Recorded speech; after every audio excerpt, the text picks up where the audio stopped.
Front and center at the PlayStation booth is Star Wars Battlefront II. They set up a pretty cool multiplayer demo there, and I got my hands on the game.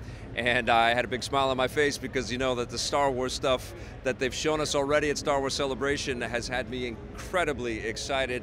This was my first time to actually touch the game, and what I kind of recognized right away is that you know, the sort of cartoony shooting and action of Battlefront 1 is starting to kind of evolve a little closer to the way that we understand the mechanics in DICE's Battlefield franchise. It feels a little bit more coordinated, a little bit more about the class systems that you're choosing.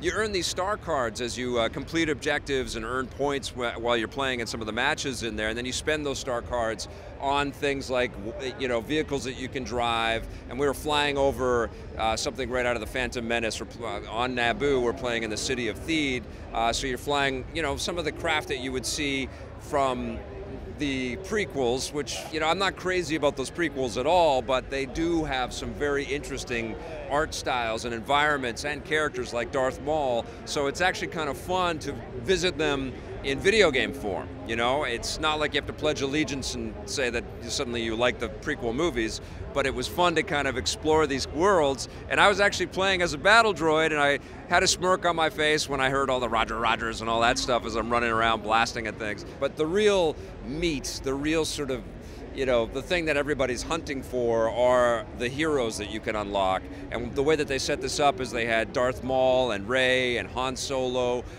you know, and lots of these cool characters able to all be on the map at the same time and flash through. And it was really amazing to see, you know, a lightsaber duel between Rey and Darth Maul. It's kind of a mind-blowing thing when you see that actually happening before you. I think they've done a really fantastic job at sort of dumping in a whole bunch of cool new asked for elements into Battlefront. I'm looking forward to kind of playing through the single player story and experiencing you know, that, you know, as a character playing from the dark side. It looks fantastic. You know, it looks like a, you know, improved coat of paint on what was already beautiful looking in the first Battlefront.